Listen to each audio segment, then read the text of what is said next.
am I back here? You are. Here I am. Tracy, I'm on your show today. Yes. I'm Todd Tucker. Hashtag. Let the people decide. Let the people decide. And we've got a lot of fun today. In fact, you know, it's going to be so much fun that we're probably going to want to invite a few of our friends. Too much fun for one. So come in as we recap debate night number 2. You know, Tracy, it's like going to a bad restaurant. You know everything is going to suck, but you want to order what's going to suck less because your wife or your husband likes that restaurant. I feel like every time I go to McDonald's, it's like that, but Yes, I still go. But you still go. You're going to find the alternative to sucks, and that's what you do. That's what you go with. Well, this is kind of what we're dealing with the Democrats right now. Before airtime, we were talking about, I said, I don't really see the Democrats excited about anybody. They're not electrified by anybody. Bernie is dropping like a rock with his crooked finger. It's crazy.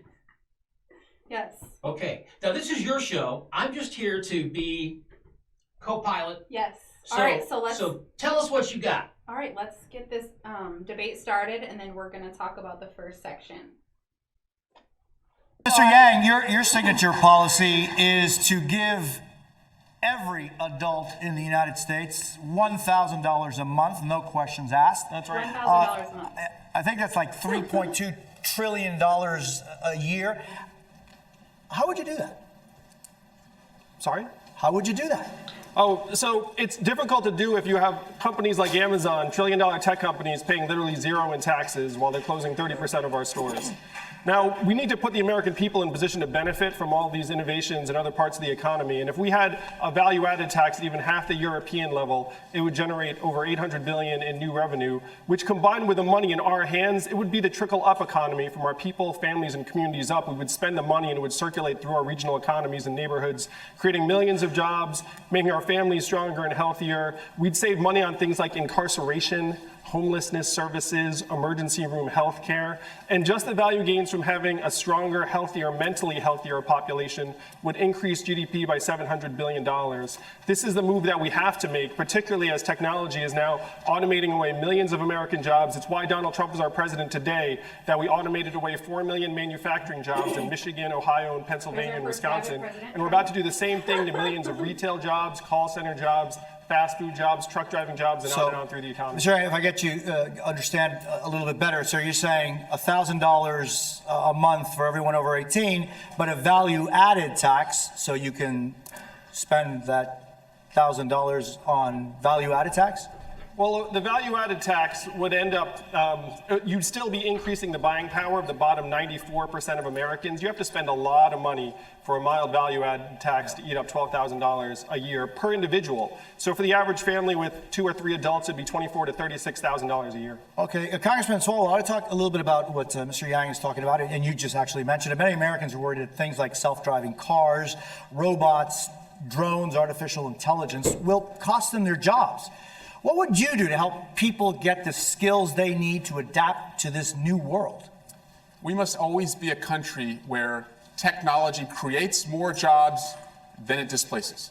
And I've seen the anxiety across America where the manufacturing floors go from 1,000 to 100 to 1. So we have to modernize our schools, value the teachers who prepare our kids, wipe the student debt from any teacher that goes into a community that needs it, invest in America's communities, especially where the best exports are people who move away to get skills. But Jose, I was 6 years old when a presidential candidate came to the California Democratic Convention and said, it's time to pass the torch to a new generation of Americans. That candidate was then Senator Joe Biden. Joe Biden was right when he said it was time to pass the torch to a new generation of Americans 32 years ago. He's still right today. If we're going to solve the issues of automation, pass the torch. If we're going to solve the issues of climate chaos, pass the torch. If we're going to solve the issue of student loan debt, pass the torch. If we're going to end gun violence for families who are fearful of sending their kids to school, pass the torch. Vice President, would you like to sing a torch I song? would. I'm still holding on to that torch. I want to make it clear to you, look, the fact of the matter is what we have to do is make sure that everybody is prepared better to go on to educate for an education. The fact is that's why I propose us focusing on schools that are in distress. That's why I think we should triple the amount of money we spend for Title I schools. That's why I think we should have universal pre-K. That's why I think every single person who graduates from high school, 65 out of 100 now, need something beyond high school. And we should provide for them to be able to get that education. That's why there should be free community college, cutting in half the cost of college. That's why we should be in a position where we do not have anyone have to pay back a student debt when they get out. They're making less than $25,000 a year. Their debt is frozen, no interest payment until they get beyond that. We can't put people in a position where they aren't able to go on and move on. And so, folks, there's a lot we can do, but we have to make continuing education available for everyone so that everyone can compete in the 21st century. We're not doing that now. Senator Sanders. As the youngest guy on the stage, I feel like I probably ought to contribute to the generational conversation. As part of Joe's generation, I'm all for part of Joe's generation, let me respond. Before we move The on issue, from, if I may say, is move on not from education. generational. Let's please. The Senator issue Sanders. is And I'll not let you. generational. We The will. issue is forgive you who for has your the immature guts comment. to take on Wall Street, to take on the fossil fuel industry, to take on the big money interests who have unbelievable influence over the economic and political life of this country. These issues That haven't is gotten the better issue. over Senator Harris. Marion, Senator Harris, I'm so you have sorry. a turn. We will let all of you speak. Senator. Well, I gotta say, first of all, there's no such thing as trickle up because there's gravity. right. Okay? You've got gravity. So, what happens when water comes up out of the ground? It goes up and comes back down. Right. Because there's gravity. So, there's no such thing, Mr. Yin Yang. Second of all, I know you're obsessed with whether or not we circumcise our children. That's none of your business. And here's another thing, $1,000 a month. Now, wouldn't that be nice, in theory, if we could afford it? You can do that right now if you want to cut taxes. So cut everybody's taxes $1,000 a month, period. $12,000 a year. There's your $1,000 a month. Now, what's going to happen, though, what Mr. Yang doesn't tell you is that you're going to get you might get $1,000 a month, but you're going to be taxed on it. So it's going to appear you're being given something, but it's going to be taken away because that's what the government does best, and that's what Democrats do best. They like to poke at you, poke you with the surprise stick, but then you look down to see what it is, and it's nothing but a lit firecracker, and you better get the hell out of the way, or I should say Roman candle. Yes. They just want to raise taxes. I mean, but to an uneducated person, Yang sounds great. Mm-hmm. I'm going to put more money in your pockets. I'm going to put more money in your husband's pockets. I'm going to go put more money in your grandma's pockets who can't work. So now you have all this money. So that sounds great to them because they have no idea how they're getting that money. But to them, it's free. I don't want the government's help. No, Okay, neither. I want to do it myself. Yeah. And so I don't need Mr. Yang's help. I don't need Bernie Sanders' help. I don't need Joe Biden's help. God love him, though. By the way, he's going to be the butt of many jokes. I hate to say that to Mayor Buttplug because I know that he likes to be the butt of many jokes, but it's going to be Joe Biden this year. And, Buttigieg, he'll last here for a second, or Buttplug, or however you pronounce his name. He'll be there today, gone tomorrow. Joe Biden, I think, is in it for the long haul. I do too. I really do. I think he's the token one for this time. All right. Well, we're going to come back after this break and bring you the next selection.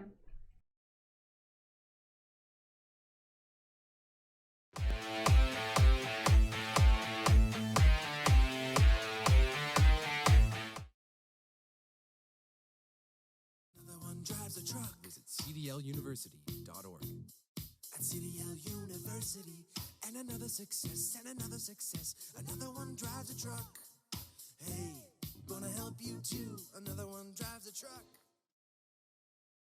Hey everybody, Todd Tucker here, and everyone who knows me knows I love to read a great book, and right now I'm reading this incredible novel by local author Richard Engel.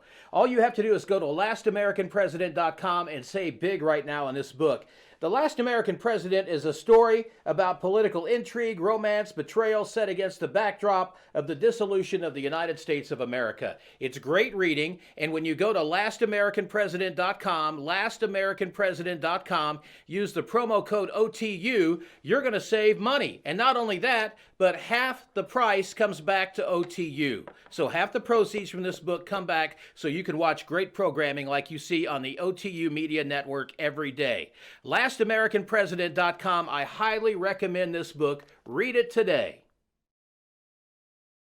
Healthcare plans that you've proposed in one form or another. This is a show of hands question, and hold them up for a moment so people can see. Raise your hand if your government plan would provide coverage for undocumented immigrants. Okay, let me start with you, Mayor Buttigieg. Why? Mayor Buttigieg, why? Because our country is healthier when everybody is healthier. And remember, we're talking about something people are given a chance to buy into. In the same way that there are undocumented immigrants in my community who pay. They pay sales taxes. They pay property taxes directly or indirectly. This is not about a handout. This is an insurance program. And we do ourselves no favors by having 11 million undocumented people in our country be unable to access health care. But of course, the real problem is we shouldn't have 11 million undocumented people with no pathway to citizenship. It makes no sense. And the American people agree on what to do. This is the crazy thing. If leadership consists of forming a consensus around a divisive issue, this White House has divided us around a consensus issue. The American people want a pathway to citizenship. They want protections for dreamers. We need to clean up the lawful immigration system, like how my father immigrated to this country. And as part of a compromise, we can do whatever common sense measures are needed at the border. But Washington can't deliver on something the American people want. What does that tell you about the system we're living in? It tells you it needs profound structural reform. Vice President Biden, I believe you said that your health care plan would not cover undocumented immigrants. Could you explain your position? I'm sorry, I beg your pardon. I believe at the show of hands, you did not raise your hand. Did you raise your hand? No, I did. Okay, sorry. So you said they would be covered under your plan, which is different than Obamacare. Yes, but here's the thing. Can you explain that change? Yes. You cannot let, as the mayor said, you cannot let people who are sick, no matter where they come from, no matter what their status, go uncovered. You can't do that. It's just going to be taken care of, period. You have to. It's a humane thing to do. But here's the deal. The deal is that he's right about three things. Number one, they, in fact, contribute to the well-being of the country, but they also, for example, they've increased the lifespan of Social Security because they have a job, they're paying a Social Security tax. That's what they're doing. It's increased the lifespan. They would do the same thing in terms of reducing the overall cost of health care by them being able to be treated and not wait till they're in extremis. The other thing is, folks, look, we can deal with these insurance companies. We can deal with the insurance companies by, number one, putting insurance executives in jail for their misleading advertising, what they're doing on opioids, what they're doing paying doctors to prescribe. We could be doing this by making sure everyone who is on Medicare, that the government should be able to negotiate the price for whatever the drug costs are. We can do this by making sure that we're in a position that we, in fact, allow people. Time's up. I just want to address that point. Actually, if you can hold off a minute, we need to take a short.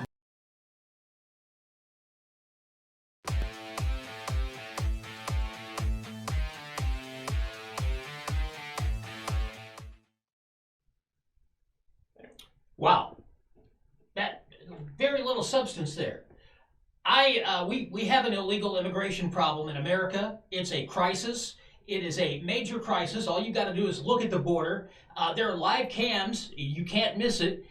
So much propaganda being spread about illegals.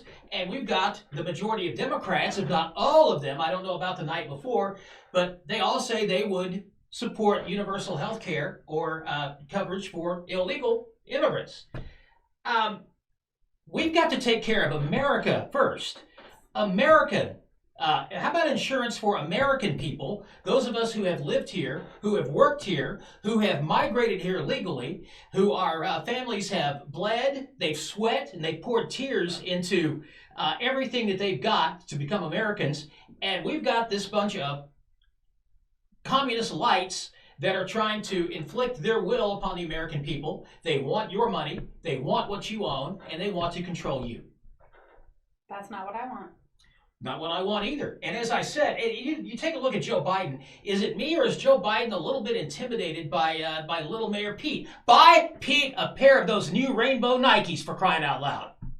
Have you seen those? I have not. Oh, we can't do the Betsy Ross flag, but we got the brand new rainbow Nikes that came out today. Right? Yeah. Crazy. Yeah. Crazy. So buy Pete some rainbow Nikes and send him on his way. I just feel like if they're saying they're going to give them health care, then they're saying that they want an open border policy. Mm-hmm. So they just want to let everyone come in and we take care of everybody. Right. We can't even take care of ourselves. We have homeless people right now, Americans. We have American families living below poverty. And we're saying, okay, who cares? Let's take in this person, this person, this person. The heck with Juan Gonzalez, who has lived here for 50 years, or whose parents migrated here a generation ago. Let's forget about that Juan Gonzalez, and let's go over to Juan Gonzalez over here, whose parents snuck across the border and brought Juan with them. Juan hasn't, they've not paid a dime in taxes to our government. They don't pay Social Security. I don't know where these Democrats get off lying saying the illegals paying the Social Security, because it's illegal to hire an illegal. Therefore, if they're paying Social Security, then we got a problem here. Right, it just doesn't make sense. And I've actually had a lot of friends that joined the military to earn their American citizenship. Mm-hmm. And so that's I don't know how much recruitment that is, but that's a big incentive for people to join the military. And then now we're just giving it to everybody. Right. Okay, come on over, buddy. We'll take care of you. The party of free does not equate with the party of freedom. No. You know, there's the party of free and there's the party of freedom. And we err on the side of freedom, and we leave the free stuff to the freeloaders. The only thing free I want is free speech. That's it. Yeah. That's it. That's it. Freedom of the press. Yes. Absolutely. What do we got next? We are going to talk about gun violence. Oh, yeah. Racism. Oh, and yeah. Civil rights. Oh, yeah. Racism, by the way, which is getting progressively worse because of the progressive agenda. Yes. Yes. Was not solved by Barack Obama. He had his opportunity. He could have fixed it. He didn't. He failed. In fact, he was a miserable failure when it comes to race relations. He did more to divide this country than anybody. You can say Donald Trump has all you want to. Donald Trump has not divided this country. If anything, he's brought this country together because he's put us back to work, and we're finally able to go out and spend money again. We're finally able to feel some comfort and, you know, loosening a little bit of the grip, the grasp that we had under the 8 years of Barack Obama, and I would like to say 8 years of George W. Bush and 8 years of Bill Clinton and 4 years of George H.W. Bush. We haven't had a president that stood for freedom really in this way since Ronald Reagan, and that's the truth. I know people say you always go back to Ronald Reagan. I go back to Ronald Reagan because the president closest to Ronald Reagan in my lifetime is Donald J. Trump. I agree. I love both of those presidents. So, Yep. All right. Well, we're going to take a break and we will be back. Don't say bye. No, we'll be right back.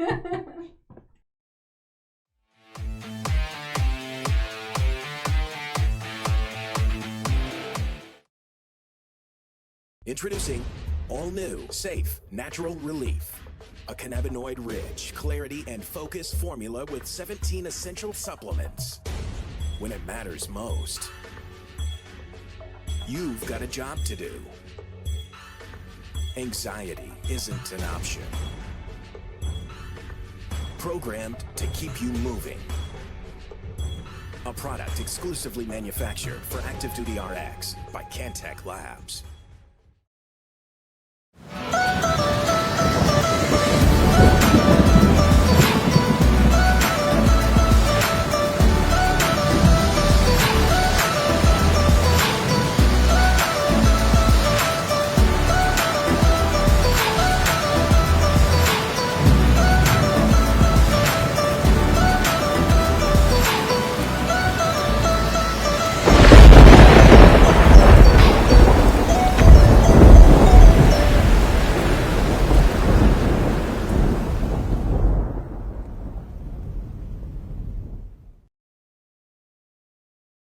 less audience reaction there is, the more time they will all get.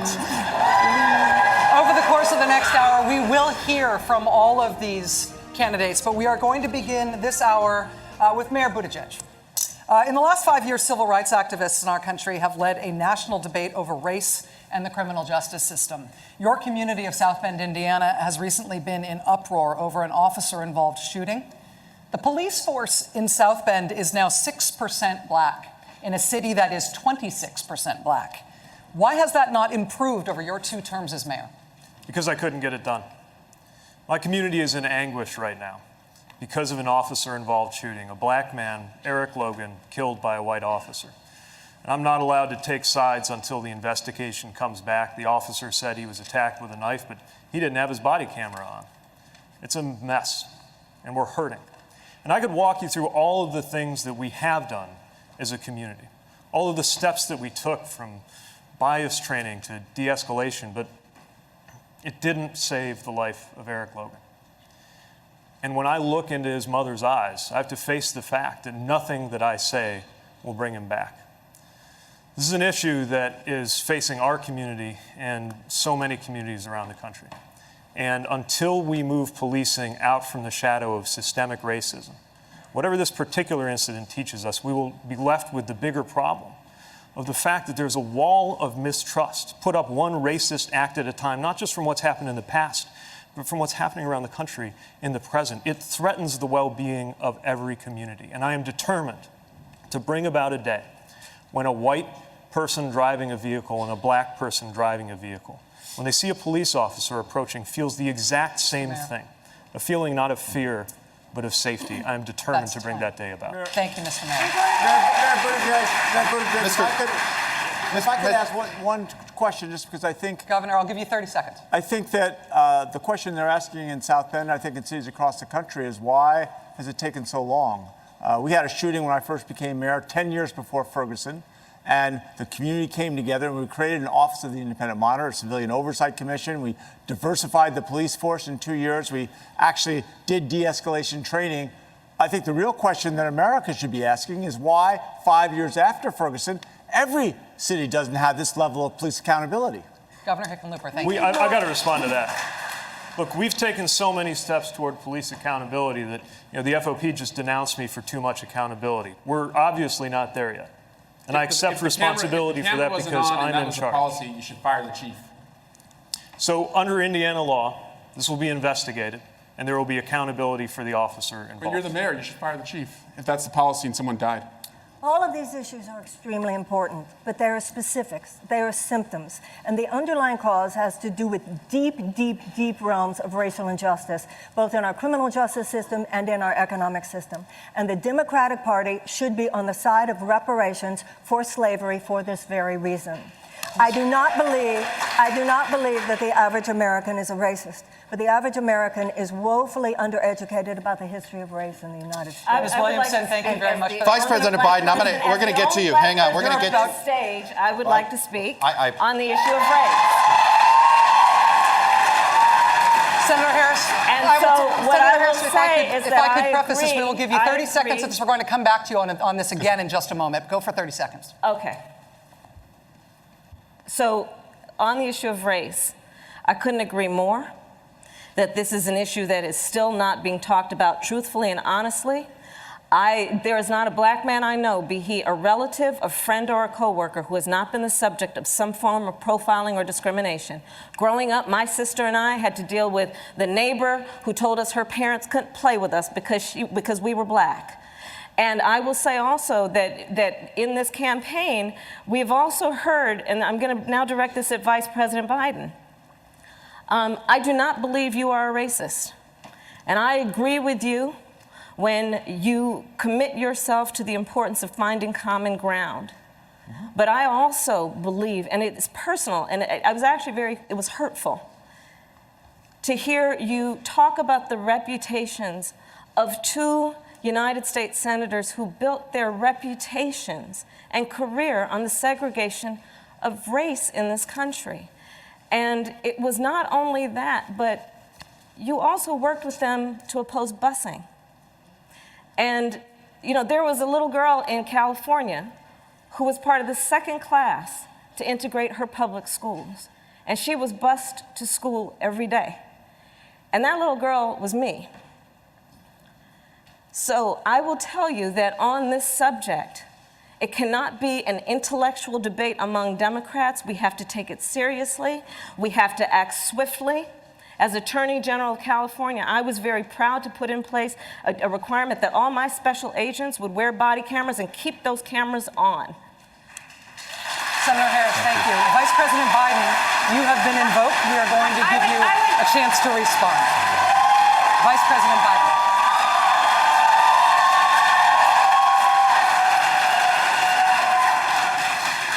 It's a mischaracterization of my position across the board. I did not praise racist.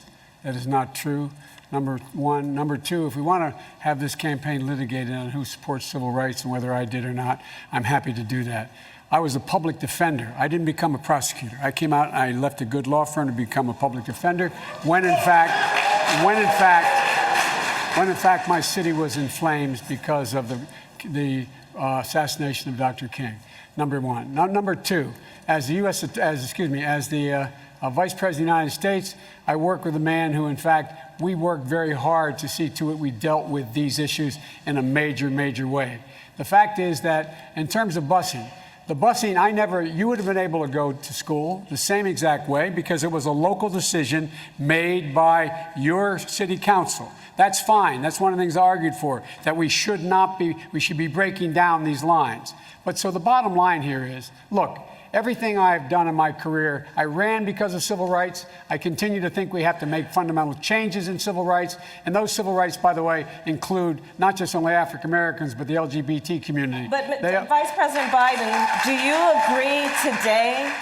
agree today that you were wrong to oppose busing in America then? No, do you agree? I did not oppose busing in America. What I opposed is busing ordered by the Department of Education. That's what I opposed. Well, there was a failure of states to integrate public schools in America. I was part of the second class to integrate Berkeley, California public schools almost 2 decades after Brown v. Board of Education. Because your city council made that decision. It was a local decision. So that's where the federal government must step in. That's why we have the Voting Rights Act and the Civil Rights Act. That's why we need to pass the Equality Act. That's why we need to pass the ERA, because there are moments in history where states fail to preserve the civil rights of all people. I have supported the ERA from the very beginning when I ran Vice President Biden, 30 seconds, because I want to bring other people into this. I supported the ERA from the very beginning. I'm the guy that extended the Voting Rights Act for 25 years. We got to the place where we got 98 out of 98 votes in the United States Senate doing it. I've also argued very strongly that we, in fact, deal with the notion of denying people access to the ballot box. I agree that everybody, once they, in fact, they should. Anyway, my time's up. I'm sorry. Thank you, Vice President. All of these things have Senator Sanders, I want to go to you on this. You said on the day you launched your campaign that voters should focus on what people stand for, not a candidate's race or age or sexual orientation. Many Democrats are very excited by the diversity of this field on this stage and on last night's stage, and the perspective that diversity brings to this contest and to these issues. Are you telling Democratic voters that diversity shouldn't matter when they make this decision? No, absolutely not. Unlike the Republican Party, we encourage diversity. We believe in diversity. That's what America is about. But in addition to diversity, in terms of having more women, more people from the LGBT community, we also have to do something else. And that is, we have to ask ourselves a simple question. And that, how come today the worker in the middle of our economy is making no more money than he or she made 45 years ago, and that in the last 30 years, the top 1% has seen a $21 trillion increase in their wealth?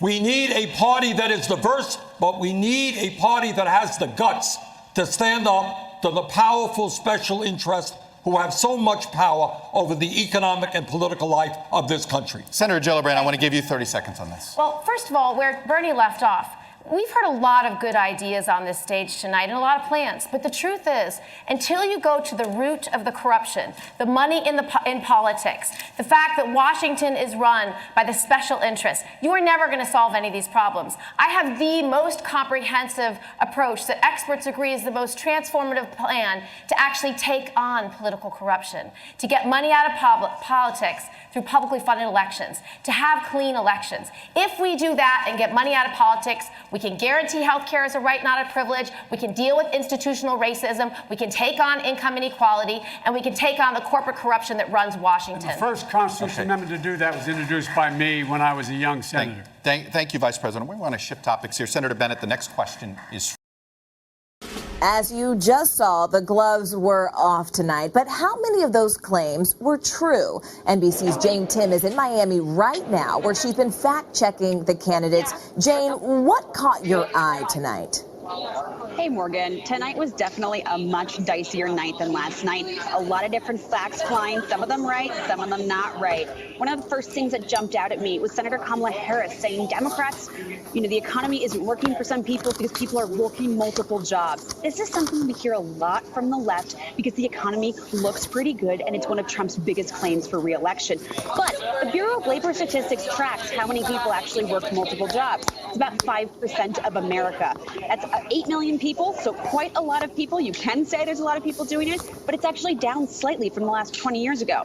A couple other things that jumped out at me. Mayor Pete Buttigieg talking about the pathway to citizenship, the fact that the vast majority of Americans actually support some kind of pathway to citizenship for undocumented immigrants. This is true. We have a Gallup poll that says 81% of Americans feel this way. A couple other things. A lot of people say Medicare for all doesn't abolish all private insurance. It does for everything but cosmetic care, which is not what most people think about for insurance purposes. The big one, of course, is Biden and busing. So Kamala Harris went straight after Biden for his opposition of busing years ago and how his policies and how he worked with segregationists. And this is true. She's careful in what she says, but Biden absolutely worked with avowed segregationists in order to oppose busing. His constituents opposed it and he opposed it. And it's one of the things that's really hitting him hard right now as he tries to say he can take the banner for his party in the 2020 election.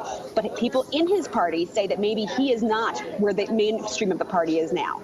Which is interesting, Jane, because that's the moment that for every one of our panelists here, that really caught their eye. This question on busing and the fact that Senator Harris did hold his feet to the fire. So we definitely appreciate you clearing that up.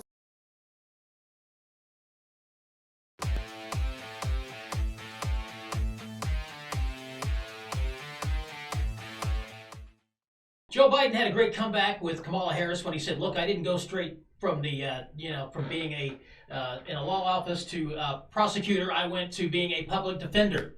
And so I thought that was a good comeback. But big time jabs at Joe Biden during that segment. He's going to be beat on a lot during his primary process. Now, secondly, what I find interesting, Bernie Sanders talks about being a party of this, a party of that. He's not a party of anything. He's an independent. He's not a Democrat. Why is he running on the Democrat ticket? Who knows? But he's not a Democrat. So for those of you sitting out there going, yeah, he's right, we need to build a party, Bernie Sanders is not a part of that party. So you'd be nominating somebody, if you nominated him to be president, he is not a Democrat. He is a socialist, an avowed socialist, and it comes as close to communist probably of anybody we've ever had run for the presidency of the United States, next to some of the ones that are the Johnny-come-latelys and the Kamala-come-latelys, the butt-plug come-latelys, all of them. That's, but other than that, you got the same old. It's the two old men against the world. And of the two old men, Joe's going to remain standing, and it's going to be Joe. Too early to tell who it's going to be Joe against one particular, but I'd say Joe's got issues with look out for Kamala Harris. Don't count her out. I would also say that, Mayor Pete, outside shot. They're not going to elect the mayor of South Bend. I think with him is for our my generation, he's huge for us. He's a veteran. He's married to a gay, he's a gay man. Mm-hmm. He's young. He's exciting. His views are different from mine, but I think 20 to 40-year-old people like him and they're excited about him and they want to get behind him. And I don't know if he's scary for Biden, but I definitely think he's someone to watch.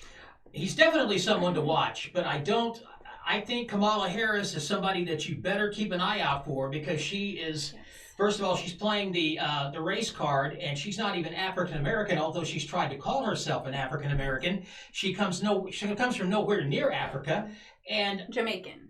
She's Jamaican and Indian from India. Yes. So we had the most diverse group of candidates in the Republican primary 3 years ago. Has it been 3 years ago now already? Close enough. Yes. Anyway, we had the most diverse crop of candidates that we've ever had, and I think that it's not, the Democrats don't own the LGBT community. They don't own the minority communities anymore. They don't like it. They're freaking out, and the more you freak them out, the louder they get, the louder they get, the madder they get, the madder they get, the more violent they get, and that's when you see people being attacked wearing great campaign material like that. Yeah, even gay men are getting attacked wearing that. Mm-hmm. That's how black men are being attacked Yes. for wearing that. Yes. So and back on the school busing thing, school busing, when Kamala Harris says get the federal government involved, Jimmy Carter gave us the Department of Education. President Reagan promised to take it away. He didn't. And so we've got a bureaucracy in Washington, D.C. that is trying to tell the states and the municipalities how to conduct or how to control their school districts. And the reality is, we don't want the federal government in education. That belongs on the state level, Kamala. Joe's right on that one. Yes, I agree with that completely. I think they're going to go toe-to-toe in a lot of things because they're going against each other, and they have huge voices right now. Missing, I know he was on the first night, but Yes. that just had to... Yeah, I haven't heard any Spanish yet.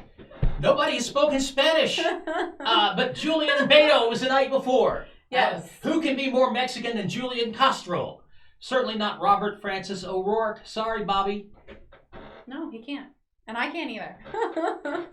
I barely remember any Spanish. Okay, so we're talking about gun violence. They were talking about civil rights. They were talking all this stuff, and it's like, do you not realize the Republican Party has always been on the right side of civil rights? Always been on the right side of civil rights. It's something that it continues to evolve. Okay, we're not there. We may never get all the way there, but we are working on it. And it's not helping with all the media and all of this leftist propaganda that continues to tell the American people, hey, if you're a Donald Trump supporter, you're hated. You better be afraid. I am a Donald supporter, but I'm racist. Right. Though I have a son who's black and Native American. I don't get it. Well, listen, I can't begin to understand the angst that's going on in this country. We lived through 8 years of Barack Obama, which was tragic for us. Donald Trump has done a lot more for America than Barack Obama ever did. And where is Barack Obama? I don't know. He's being awfully quiet. Is he staying away from Joe Biden on purpose? I would say probably so. I think he is too. Well, that's a lot of questions are coming up. Why hasn't he endorsed him? Why hasn't he endorsed him? And hey, and listen, Barack Obama essentially picked Joe Biden to be president, because when he said, I want you to be my running mate, he's saying, I want you to be the guy who succeeds me if I happen to die or am unable to fulfill my duties. So Barack Obama voted for Joe Biden before any of America did. Yeah, that's a good way to look at it. That's really... So as far as I'm concerned, He already endorsed Barack him. Obama's endorsement is already on Joe Biden. Yep. All right. Well, we're going to come back and we're going to find out what these candidates are going to do when they become president. Now, why do they hate police so much? Why? Well, who do you call when you've got a problem? You call the Capitol Police, right? Don't you? Don't you, all you bunch of little demon rats in the basement of the Capitol? You call the Capitol Police when you're scared, don't you? But boy, I'll tell you what, the police are your enemy unless you need them, right? That doesn't work that way. No. We love the police here. We love Donald Trump. We love America, and we'll be back right after this.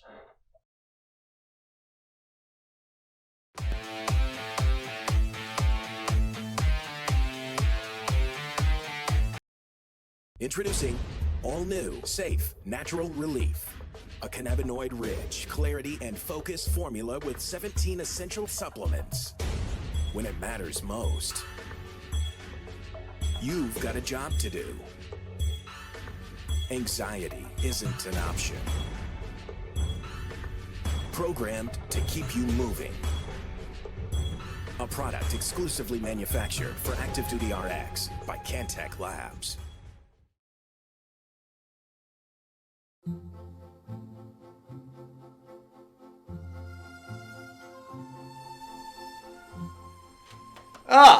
Greetings. Salutations. This is Moto with OTUmedia, here to tell you about the latest product on our shelves. If your boyfriend doesn't have a beard, then you have a girlfriend. Do you need a beard growth formula that's radio frequency programmed for maximum bioavailability? Then you need Bud Brothers Beard Co.'s Beard Growth Formula. Find it at the OTU Media store at www.oklahomataxpayersunite.com/OTU-store and continue to support OTU Media and Oklahoma Taxpayers Unite.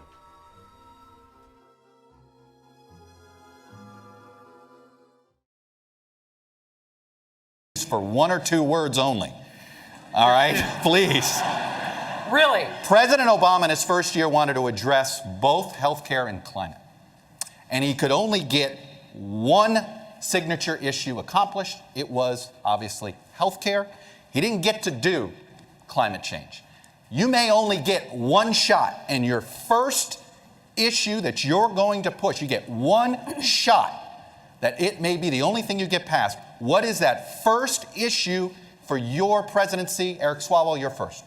For Parkland, for Orlando, for every community affected by gun violence, ending gun violence. Senator Bennett. Climate change and the lack of economic mobility Bernie talks about. Senator Gillibrand. Passing a family bill of rights that includes a national paid leave plan, universal pre-K, affordable daycare, and making sure that women and families can thrive in the workplace no matter who they are. Oh, I like Hey, that. that was Okay, pretty- I'm Senator at Harris. it then. So passing a middle class and working families tax cut, That's one. DACA, guns. Okay. I'm giving you credit for the first thing you said, the tax cut. I got you. Senator Sanders, first thing. The premise that there's only one or two issues out there. This I'm not saying there isn't one or faces two. enormous crises. Senator we Sanders. need a political revolution. People have got to stand up and take on the special interest. We can transform this country. Fine. Vice President Biden, your first issue, Mr. Vice President. I think you're so underestimating what Barack Obama did. He's the first man to bring together the entire world, 196 nations, to commit to deal with climate change immediately. So I don't buy that. But the first thing I would do is make sure that we defeat Donald Trump. Okay. Period. Mayor Buttigieg, your first priority, your first issue as president that you were going to block and tackle. We got to fix our democracy before it's too late. Get that right. Climate, immigration, taxes, and every other issue gets better. Mr. Yang. I would pass a $1,000 freedom dividend for every American adult starting at age 18, which would speed us up on climate change, because if you get the boot off of people's throats, they'll focus on climate change much more clearly. Governor Hickenlooper? I would do a collaborative approach to climate change, and I would pronounce it well before the election to make sure we don't re-elect the worst president in American history. And Ms. Williamson My with the first last call word. is to Prime Minister of New Zealand, who said that her goal is to make New Zealand the place where it's the best place in the world for a child to grow up. And I will tell her girlfriend you were so on, because the United States of America is going to be the best place in the world for a child to grow up. You know, thank you. You guys were close with the short, at least it was shorter No, they weren't. responses. Not at all. All right. C minus.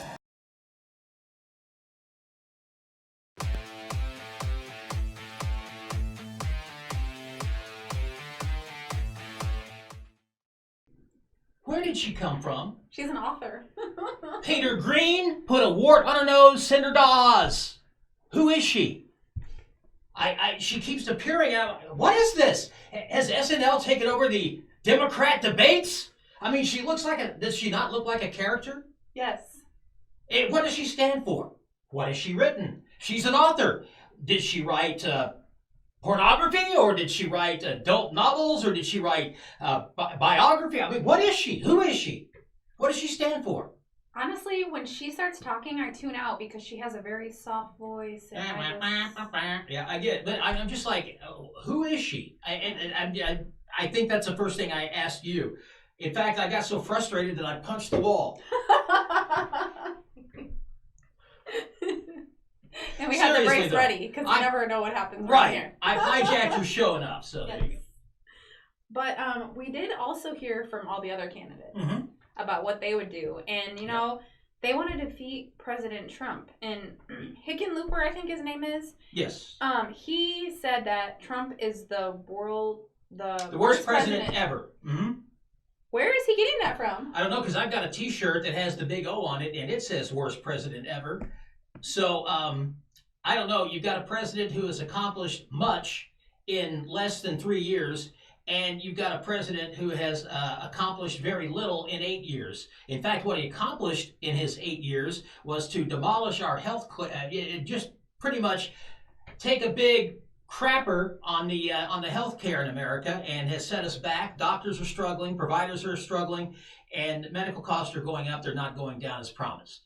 Right. And, you know, it's easier for any candidate, especially if you're not one of the popular ones, to say, I hate Trump. I want to beat Trump. Trump Beat him sucks. at what? Beat him at what? What has Right. Trump done? Tell me, name everything that Trump has done that's bad. Oh, climate change. Okay, so you guys, that's the thing, the egos in the Democrat Party to think that you can take over God's job. God controls climate change. People don't. The climate has changed throughout history. Okay? It's a God thing. It's not a man thing. Can we do more to take care of our planet? Of course. Do I need some moron from New York to tell me what I need to do, what I need to drive, who I need to live with, where I need to live, what kind of building I work in? No, I don't think so. No, and that's the exact issue for me with the Democratic Party, is that they want to know what I'm doing, who I'm doing it with, and why I'm doing it, and where I'm doing it. I want to do what I'm doing, and I don't want anyone to know. They shouldn't have the right to know. And they just want to keep going and keep going. And people laugh about, you know, the pop-ups of the FBI being in your computer and stuff. And that's exactly what they want. They want to be in control of everything we do. Yep. We've tried that. Didn't work. We don't want to go back. We As really, I've said, really a don't. takeaway for the night, no such thing as triple up because we've got gravity. Okay? And tonight, I'm going to go have a taco with a fork in honor of the guy that, let's stick a fork in him, he's done. I'm going to call him done already. Done. All right. Well, that was the review of night 2. Wow. And I'm glad it's over. I don't I'm want to glad watch I had any shoulder more. surgery during that time. For real. All right. Well, we look forward to seeing you next week. See you Thanks on the for flip coming side. by. Thank you. Good to be here.